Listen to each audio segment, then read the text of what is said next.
Good morning. আজকে আপনাদের সামনে আমি একটা জায়গায় আপনাদের সামনে, এটা হচ্ছে নিধিবন। আমি একটা জায়গা দেখাবো, অন্তর্গত জায়গা বনবীর সিং জায়গা হচ্ছে পাত্রসার থানা আসতে হয় একদম পুরো শাল জঙ্গলের মাঝে।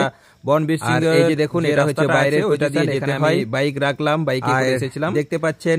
এটা হচ্ছে এখান থেকে ভিতর দিকে চলুন একটুখানি ঢুকি। সামনে সিকিউরিটি দুটো আছে। আমি প্রথম ভাবছিলাম যে এখানে এন্ট্রি পাস কিছু লাগবে নাকি, তো তারপরে দেখলাম এখানে কোথাও কিছু লেখা নেই। তো চলুন সামনের দিকে একটুখানি যাই। এই যে দেখুন ভিতরে, ওয়াও কি সুন্দর লাগছে। দুই সাইডে কত সুন্দর গাঁদা ফুলের বাগান, আর এখানে মন্দির আছে। আগে ঠাকুরের দর্শন করে তারপরে ভিতর দিকে আপনারা ঢুকবেন। এই যে দেখুন দুটো মন্দির, কত সুন্দর লাগছে মন্দিরগুলো, দেখুন কি ভালো লাগছে। তারপরে দেখলাম সবাই, বাগানটা তো দেখাবো, আমাকেও একটুখানি দেখাই। কেমন লাগছে আপনারা একটুখানি কমেন্ট করে জানাবেন অবশ্যই। আর সত্যি বৈকালের এই জায়গাটা প্রচুর মানুষ আসে অবশ্যই এই জায়গাটাকে দেখতে। আর এখানে হচ্ছে বিভিন্ন রকম জিনিস পাওয়া যায়, গোপাল ভোগ। আর এদিকে হচ্ছে বিভিন্ন রকমের গাই গরু আছে, ওদিকে যাওয়া নিষেধ। আর এখানে হচ্ছে শিব ঠাকুর আছে, শিব ধাম দেখছেন। এখানে ওনার কাছে একটু আশীর্বাদ নেবেন সবাই আসলে। আর এই যে দেখুন কি সুন্দর লাগছে একদম। চলুন একটুখানি আবার ভিতর দিকে যাই। ভিতরে মনে হয় আবার হেব্বি সুন্দর জায়গা আছে। অনেক দিন থেকে আমার এখানে আসার ইচ্ছা ছিল, অথচ আমাদের বাড়ির পাশে বলতে গেলে আমাদের এলাকার মধ্যে, কিন্তু আমি বুঝতে পারছিলাম না যে এত সুন্দর একটা জায়গা। এখানে বৃন্দাবন ধামটাও আছে। আর দেখুন কত সুন্দর গাঁদা ফুল, মানে শীতকাল মানে গাঁদা ফুলের আলাদা একটা ইমেজ। দেখুন এখানে হরিণও দাঁড়িয়ে আছে, তারপরে সামনের দিকে আবার জিরাফও আছে, বাঘও আছে, দেখছেন কি সুন্দর লাগছে।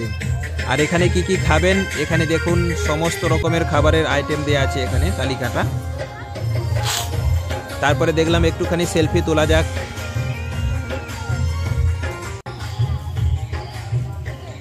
দারুণ লাগছে না? আর আজকে একটুখানি ফাঁকা ফাঁকা, না হলে অন্যান্য দিনে প্রচুর ভিড় হয় কিন্তু এই জায়গাটায়। তো যারা যারা এই জায়গাটা আপনারা ঘুরে এসেছেন একটুখানি কমেন্ট করে অবশ্যই জানাবেন।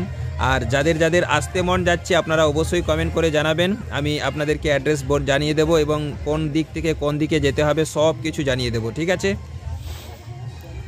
কি সুন্দর লাগছে দেখুন, মধ্যিখানে কত রকমের ফুলের গাছ, কত মানুষ, কেউ ছবি তুলছে, কেউ ভিডিও তুলছে, কেউ রিলস বানাচ্ছে। এখানে লেখা আছে কিন্তু প্রত্যেকটা ফুল গাছেতে কেউ কিন্তু হাত দেবেন না বা ফুলগুলো তুলবেন না। আর এখানে দেখুন পাখি, কত রকমের পাখি, এগুলো কি পাখি বলে জানি না, এখানে কোনো কিছু লেখা নেই। আর নিচে দেখুন ছোট্ট ছোট্ট টিয়া পাখির মতন, নাম জানি না কি পাখি। ক্যামেরা একটুখানি ঝাপসা ঝাপসা লাগছে, পাখিটা মনে হচ্ছে ভাবছে আমাকে ছবি তুলছে। আর এখানে দেখুন কি পায়রা। তারপরে দেখুন কত রকমের খরগোশ, কত রকম কালার, কালো, সাদা, খয়েরি। আর এখানে হচ্ছে এগুলো হচ্ছে টার্গি। তারপরে ওদিকে আছে আবার তিতির, এগুলো সাদা টার্গি। আর এদিকে দেখুন এগুলো আবার কি পাখি, প্রচুর আওয়াজ করছে। এখানে দেখুন একদম পুরো ওপেন স্টেজ। যদি কেউ এখানে কোনো কিছু প্রোগ্রাম করতে চান তাহলে এই যে সামনের দিকে দেখুন কত সুন্দর প্লেস, সামনে স্টেজ আছে, লাইটিং আছে, সমস্ত কিছু একদম। আর যদি কেউ ঘুরতে ঘুরতে একটু আলা হয়ে যান, এখানটায় চলে আসবেন আম গাছের তলায় বিশ্রাম নেওয়ার জন্যে।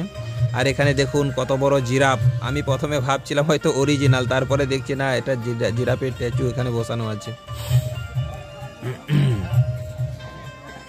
আর এখানে দেখুন কত মানুষ খুচরো পয়সা ফেলেছে, 2 টাকা, 4 টাকা, 5 টাকা, 10 টাকা, বিভিন্ন রকম খুচরো পয়সা এখানে ফেলেছে। আস্তে আস্তে মনে হয় একদিন এটা ভর্তি হয়ে যাবে। তো সবাইকেই বলবো, যদি আমার এই ভিডিওগুলো আপনাদের খুব ভালো লাগে অবশ্যই আপনারা কমেন্ট করে জানাবেন। আর যারা নতুন আছেন আপনারা পেজটাকে ফলো দিয়ে রাখবেন, ফেসবুক থেকে দেখলে। আর ইউটিউব থেকে দেখলে আপনারা সাবস্ক্রাইব করে রাখবেন।